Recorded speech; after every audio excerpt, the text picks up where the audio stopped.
सत्संग जी, प्रेमा ने बोला, प्यार से कहना।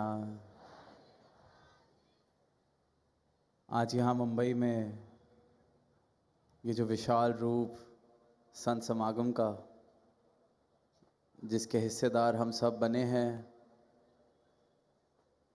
और भरपूर रहमतें हर एक संत, हर एक महापुरुष अपनी झोलियों में भर कर लेके जा रहे हैं, और किस प्रकार से अनेक बार जिक्र हुआ कि यहाँ आने का कारण, इस मानव परिवार के यहाँ एकत्रित होने का कारण कोई ऐसा संसारिक विषय नहीं, कोई ऐसी मांग का या किसी डर का विषय नहीं, पर बल्कि केवल और केवल प्रेमा भक्ति है, जो हम सबको हमारे जीवन में जिसकी झलक, जिस प्रेम की झलक, जिस प्रेमा भक्ति की झलक हमारे सद्गुरु की कृपा से आई है। तो आज इनकी कृपा करके ही ये जो प्रेम का रस चखने का अवसर मिला है हर एक को अपने जीवन में,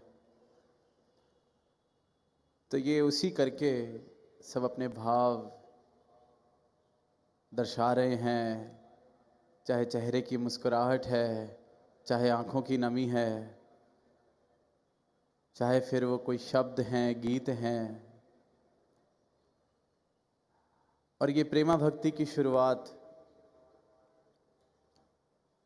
तब हो पाती है जब जीवन में सद्गुरु आके मुझे मेरे भ्रमों से दूर करना शुरू करते हैं। अक्सर हम अवतार वाणी की वो लाइन सुनते हैं, पढ़ते हैं कि सद्गुरु मैनू चरनी लाया, भरम भुले का सब गवाया। कि सद्गुरु ने मुझे अपने चरणों से जोड़ा और मेरे जीवन से सारे भ्रम, सारे भुलेखे ख़त्म हो गए। मेरी सारी इल्यूजन्स, मेरे सारे मिसकंसेप्शंस, मैंने जिन झूठों के सहारे, जिन सपनों के सहारे ना जाने मैं क्या क्या कर रहा था, उन सब सपनों को ये बता दिया कि ये सपने हैं, और सच से मेरा नाता जोड़ दिया, तो भरम भुले का सब गवाया। तो अक्सर फिर भी ये सवाल मन में आता है कि इंसान का भ्रमों से नाता बन क्यों जाता है?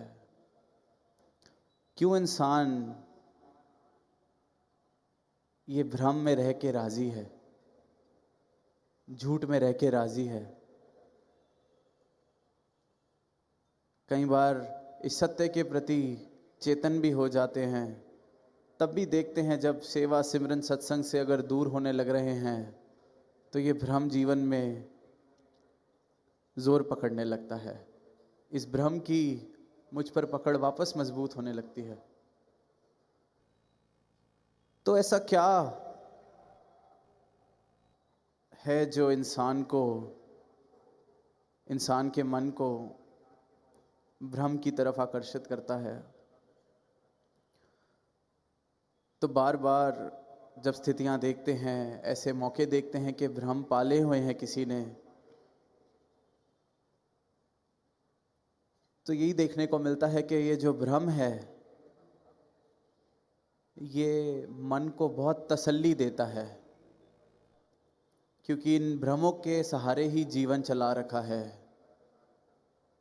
इस धरा पर आया हूँ, इस भ्रम को ही सच मान के जीवन जी रहा हूँ कि यहाँ जितनी दौलत, जितनी शोहरत, जितना ऐशो आराम इकट्ठा कर लिया, यही जीवन का असली मोल है। अब संत तो इस बात को भ्रम बताते हैं, पर फिर भी अधिकतर इंसान इसी बात को सच मानकर चल रहे हैं। क्यों?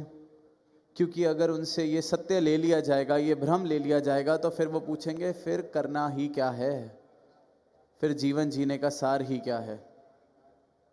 अगर ये सब जो हम कर रहे हैं इससे कुछ हासिल होना ही नहीं, इस भाग दौड़ से कुछ हासिल होना ही नहीं, तो इससे अच्छा तो ये जीवन ही ना मिलता। ये माया का रूप जिसको भ्रम मान लिया है, संतों ने बता दिया है कि ये भ्रम है। अगर हम इसको भ्रम मान लें तो जीवन जी के करना ही क्या है, जीवन में ऐसा बचेगा ही क्या जिसके लिए जिया जाए। तो सत्य हमेशा जब तक अधूरी तरह से मालूम मिलता है तो बड़ा मुश्किल उसको समझना। इसलिए सद्गुरु की ये कृपा कि जीवन में जब सद्गुरु आते हैं तो इस सत्य के बोध के साथ मेरे जीवन में प्रेम भी शामिल हो जाता है। एक ऐसा प्रेम जिसमें कोई गर्ज नहीं। अक्सर विचारों में बाबा हरदेव सिंह जी इस पंक्ति को दोहराते थे कि बेगर्ज जना दी उल्फत है और नमाज दी कीमत नहीं मांगते। वो बेगर्स उल्फत किसे कहा जाता है, अनकंडीशनल लव किसे कहा जाता है, वो ये ब्रह्म ज्ञान जब जीवन में आता है। सद्गुरु के प्रति मेरे हृदय में जब प्रेम पैदा होता है तो समझ आता है कि प्रेम किसे कहा जाता है। उससे पहले तो जिसको मैं प्रेम बोलता हूँ, मानता हूँ, वो भी एक प्रकार का भ्रम है। असल में तो वो एक लेन देन ही है। मनुष्य की इतनी बड़ी सच्चाई कि जो इस धरा पर आया है, जीवन जी रहा है, उसने अपना शरीर छोड़ना है। उस बात को भी इंसान हजम नहीं कर पाता। ऐसे जीता है जैसे ये बात तो झूठ है, तो उसको लगता है कि मैं कुछ हूँ। ये एक और इतना बड़ा भ्रम। 100 साल की भी उम्र किसी को मिल जाए और वो सब कुछ हासिल कर ले जो हासिल करने लायक है इस संसार में, 105 साल बाद, 110 साल बाद किसने उसको याद करना है, उसके जानने के 5 साल बाद। तो ये सारे भ्रम, और भ्रम इसलिए क्योंकि इन भ्रमों से हमें सुकून की भ्रांति होती है कि इस भ्रम पे भरोसा इसलिए कर लिया है कि चलो जीवन जीना थोड़ा आसान हो जाए। कोई गलती कर बैठता है, किसी रिश्ते में खटास आ जाती है, तो वो इस भ्रम को मान के ही राजी है कि मेरी तो गलती ही नहीं थी, ताकि कम से कम ताउम्र वो रिश्ता खोया तो मेरे मन में यही बात बनी रहे कि मेरी गलती नहीं थी, सामने वाले की थी। इसी भ्रम से मैं कम से कम उस रिश्ते के खोने का वजन उठाना थोड़ा हल्का महसूस लगता है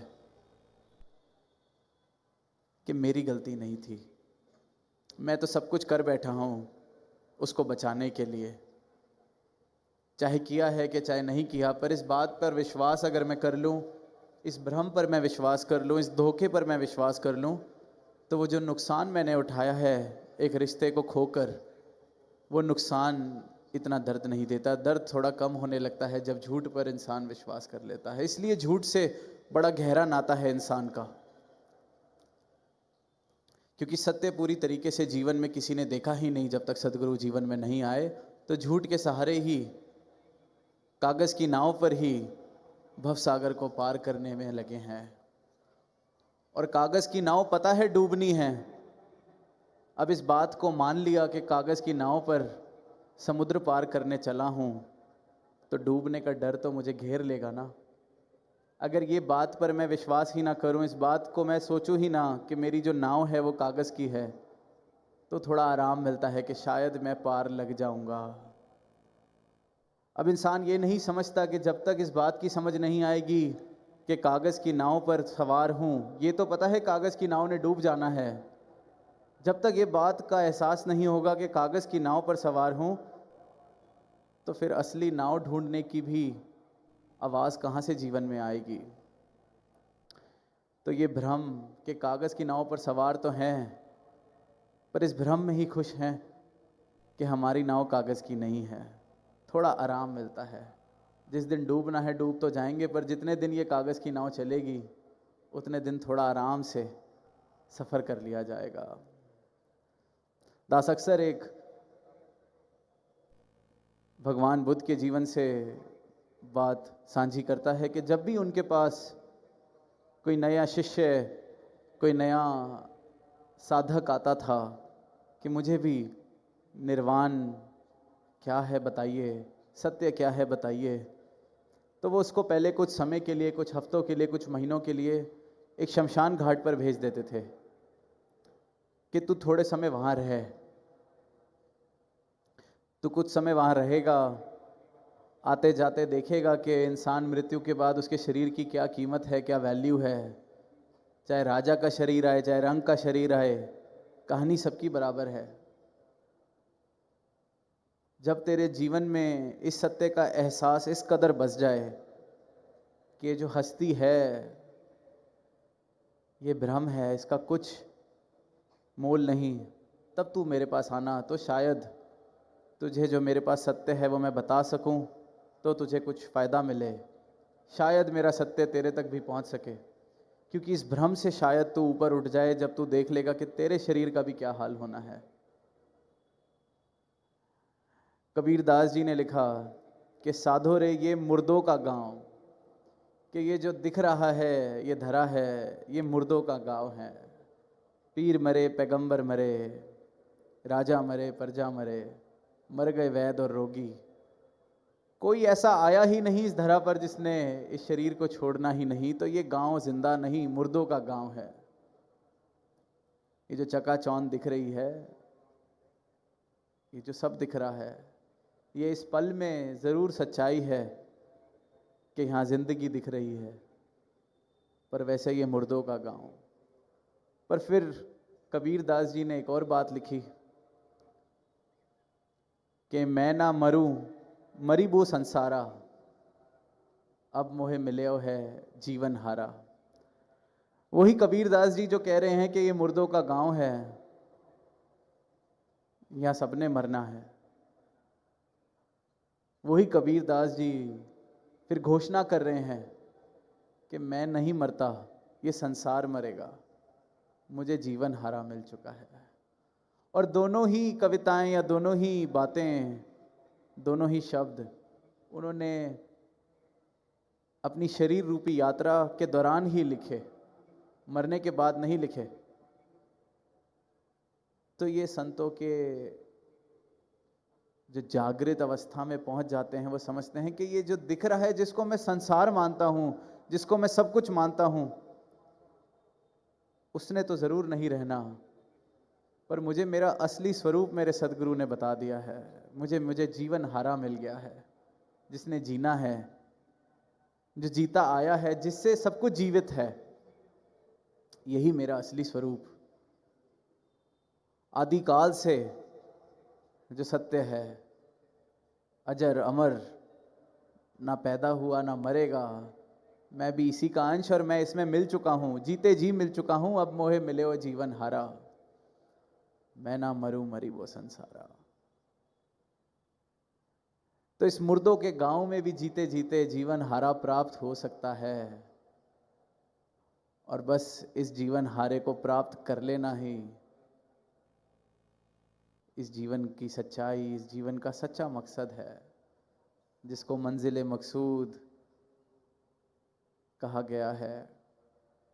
तो इन्हीं शब्दों के साथ दास इजाज़त चाहेगा, और यही अरदास कि सदगुरु इस धरा पर हर एक को, हर एक इंसान को, हर एक मानव को मंजिल मकसूद के पथ पर चला रहे हैं, हाथ पकड़ कर चला रहे हैं। तो यही अरदास सच्चे पातशाह के चरणों से, सतगुरु के चरणों से, कि ये मंजिल मकसूद सभी को प्राप्त हो। ये जो कामिल इंसान कहा जाता है, realising the full potential of our being, ये इस तल पर जाकर, इस स्तर पर जाकर जीवन जिए जाएं। आपका ब्रह्म ज्ञान जब जीवन में आ जाए तो फिर ये जीवन अधूरा अधूरा नहीं, पूरा का पूरा इस परमात्मा के साथ मिलकर, इस परमात्मा में एक बूंद जो सागर हो जाए, इस प्रकार मिलकर ये जीवन जिया जाए। ऐसी कृपा आप जी हर एक संत पर, हर एक इंसान पर बनाए रखना। प्रेम से कहना धन्यवाद।